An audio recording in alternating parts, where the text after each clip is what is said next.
Hi class, this is Dr. Nerz. I thought I'd do a little more discussion of the complex splitting involved in your product from the yeast reduction, the yeast-mediated reduction of ethyl acetoacetate. I think people are a little upset about these the complex splitting. I will also be speaking about it in lecture this week, so this may be a little bit repetitive. Also, I want you to think a little bit about the fact that the labs are not just about, repeating some old experiment. That's not what the lab is about. The lab is about learning how to solve problems, learning how to do things in reality. Nothing ever plays out exactly the way it does in a procedure. Learning how to interpret a procedure that's written very concisely. This was really about getting across the idea that you could use a living system to reduce, to do an organic reaction. How to do that, like how do you do that when you're using cells? To think about that a little bit. Also, just NMR. It was to expand your knowledge of NMR. It's not obvious. This NMR is not obvious. The goal was not to just prove that we had gotten the S compound. And a lot of people were telling me that, and if I gave that impression, I apologize, because that definitely was not the goal of the lab. And in fact, we can't tell that from this lab, the way we did it. But anyway, this is the structure. I already have sent a video out about how to assign it. And basically, as I said in the video, you have this, you have some ethyl acetoacetate, you probably have some diethyl ether, you probably have some ethanol, okay? And it's important to look up the spectra of those potential contaminants and identify the contaminants in the complex mixture. Some of you have fabulous looking NMRs, and there's no issue with contamination, or the contamination is very mild. Realize almost everyone has acetone in their sample. I believe it's around 2.2 parts per million. It's a rather tall looking singlet, okay? One of the problems with this is that because there is diethyl ether, there is ethanol, and there is ethyl acetoacetate, there are a lot of ethyl groups that are on oxygen, and they tend to pile up on top of each other, okay? But all I'm going to talk about right now is the complex splitting, all right? So I recently blew up the splitting pattern that's around 2.45 parts per million in your spectrum. And that splitting pattern looks like this. And this is interesting because this is better resolved than what I've seen in the past. So that's really good.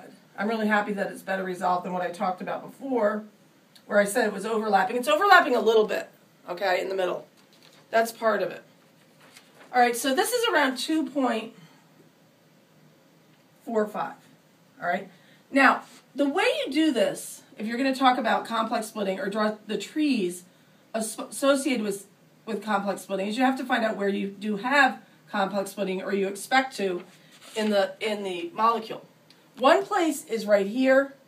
These are diastereotopic hydrogens, and they should get different peaks, at least at high field NMR, and they should be split by each other and by their neighbor, and I'll call their neighbor HC. Okay, the other place we expect complex splitting is for HC, which is next to HA and B, and also next to what I'll call HD. This is really what I wanted you to focus on. Now, interestingly, these two hydrogens here are also diastereotopic hydrogens, but it's very interesting when you look at NMRs, the closer the diastereotopic hydrogens are to the asymmetric carbon, the more likely they are to exhibit this property. And even when we look at the property, it's not that extraordinary in the sense that they're not like widely separated from each other, because HA and HB frankly just aren't that different. They're not wildly different. Now, you might say, why are they different? Like, why are they different? They're different because, on average, in terms of conformers, these see a different environment. Now, how can I prove this? This is very much like the fumarase reaction that we did in the fall. So I'm going to be much more elaborate than I ever have been with this lab. This is so much like the fumarase lab, it isn't funny, okay? Because I predict that this OH will have a hydrogen bond with that oxygen, okay? Now, what I'm going to do is draw a Newman projection down that bond, okay? And this just shows conformational analysis is a part of your everyday life, and conformers are very important in molecules, in all molecules, but particularly molecules like this, where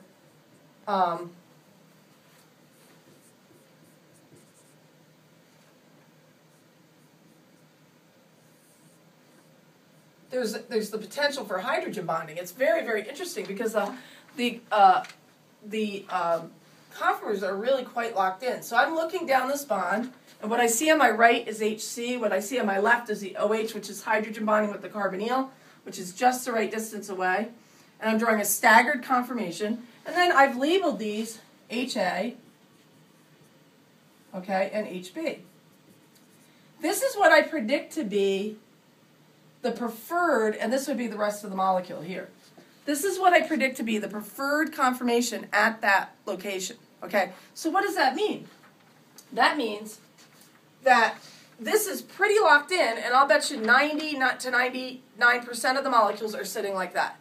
If that's true, that proves HB is different than HA. HB is sitting between the oxygen and the methyl. HA is sitting between the the CH3 and the CH. And in fact, you could go back to the fall, look up the equations we use for fumaries, either the Karplus equation or the Bothner-Bai equation, and you could calculate these values, okay? My prediction is, based on what I know, is that this is a 60-degree torsional angle. This is what we studied in the fall, and this should have a coupling constant of about, 3 to 4 hertz, right here, okay?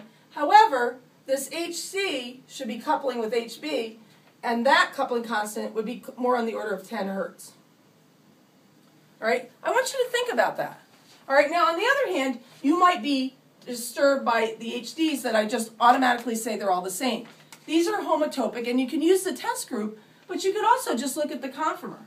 If you looked at the conformer, this is what you would see. If you were looking at the HDs, and you're looking at these on average, there's my OH. I'm just showing the HCs, the HDs rather. These are the Ds.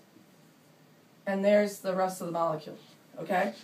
If you rotate this, right, these are all the same. They're on average, they're gonna be the same. In other words, HD will have a certain percentage of time here, certain percentage of time here, certain percentage of time here. All the conformers are the same, which means all the hydrogens are the same. So this, in a sense, is a sort of conformational analysis. Okay, what about the splitting? What do I want you to do? I want you to kind of consider what you've got, where you can see it very clearly. And then for this one, I want you to kind of consider extremes, okay? So if I were drawing a tree for HA and HB, okay, say I'm drawing a tree for HA. I'll just show a tree for HA. All right, HA is split by HB into a doublet. Now, my gut feeling about this right now is that that doublet is reasonably large, okay? Then, HA is also split by HC. All right, now I've established over here, now this, by the way, is way beyond what I expect you to do.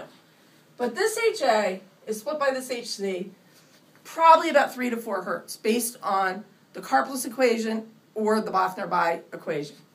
So what you're doing is you're taking one coupling at a time. You're saying, I'm starting with a singlet. I'm going to take each coupling individually, so it's split by HB. You could look this up on a table and get a value for a geminal coupling. Okay, then HA is split by HC into a doublet, and what you do is you take the doublet that you've created and you split it again, but I'm only going to split it a little tiny bit. So it's like 2 doublets like that. This is called a doublet of doublets, and what you observe in the spectrum is the last line of your tree. The tree is just a methodology to get splitting. Okay? Now, what about the other guy? All right, what about HB? HB is also split by HA. It should have the same value, okay? So I'm just going to give it the same value. I'm doing this kind of arbitrarily, and as I said, you can do this very generally. I don't expect you to know exact coupling constants. I just want you to realize it's possible that all the couplings aren't the same, okay, the J values. So this is my first level, and then I'd say, okay, HB is also split by HC. Now, according to my diagram here, where I went through a lot more work and detail, I would say that that would be about 10 hertz. That could be a pretty big coupling, so it might look more like this. And again, the bottom line is what you would observe. Okay, now I don't know if you can get a close-up on this. Can you see that? Mm-hmm. So this is what the spectrum looks like. Ideally, you would not have this buildup in the middle, Okay? Ideally, it would look like this, I think.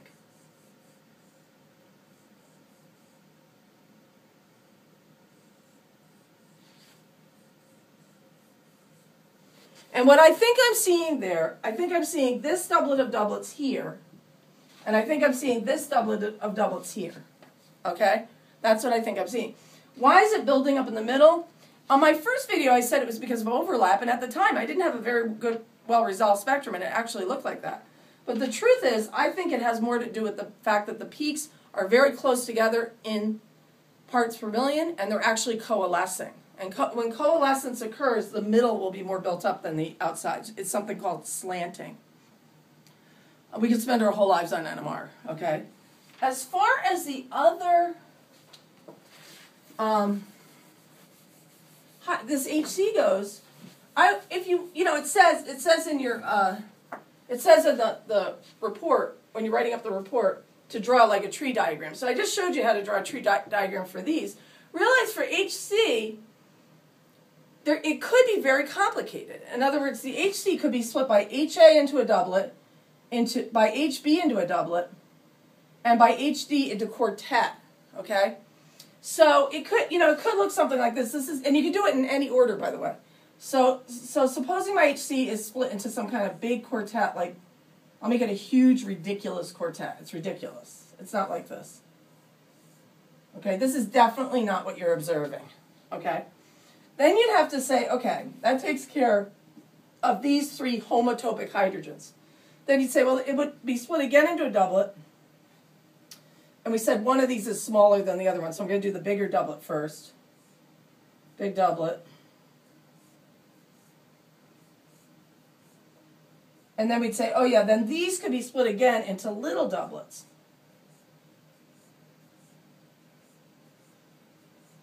And so forth.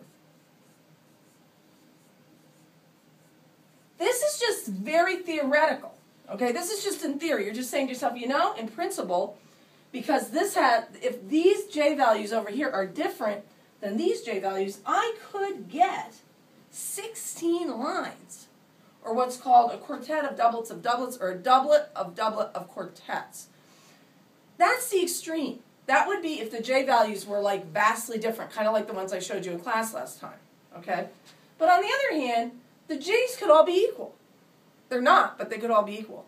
If they were all equal, what would happen is all the splittings would be exactly the same. So for example, if HC was split by HD, and let's say it's 10 hertz, okay? I'll meet my quartet. You have to kind of sit with a ruler and do this. And again, you're just modeling what you think the spectrum would be like. Then you say, okay, what if HA's interaction with HC is exactly the same as HD? Well, then I'd have to put the same distances. So I would split this by the same distance. You could do this with a ruler. So I'm splitting these. Like so. And then you'd say, oh, HC is split by HB, and it's the same distance. Now, what I'm showing you here are the two extremes, and that's what I want you to be aware of, are the two extremes. This is what happens when it looks terrible now, but when they are the same distance, and you're like, they're not the same distance, but they're as close as I could get. When all the values, the magnitude of the interactions are all identical, you get the simple n+1 rule. So this would be 1, 2, 3, 4, 5, 6 lines, which is what you would predict for 5 neighbors. This is what you'd get if they were like wildly different, okay? You'd see 16 lines. And again, the bottom line of your tree is what the NMR should look like. Look at your spectrum. I will bet you're somewhere in between those two, which means this is more compressed on top of itself. In other words, these are smaller and there's overlap. Okay, but the point is, with what's going on here, we don't expect this HC to give a normal hex set, a perfect looking hex set. So I hope that puts a little more insight into what we're doing. You're welcome to stop by if you're having any trouble. And again, I'll do another example in lecture, or at least elaborate on this a little bit.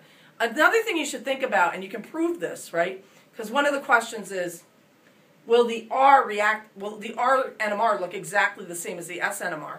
And all you have to do to figure that out is to draw the enantiomer of this, and again, get it in its most stable conformation, and see if it looks exactly the same, or if it's just the mirror image, which would be the same, okay?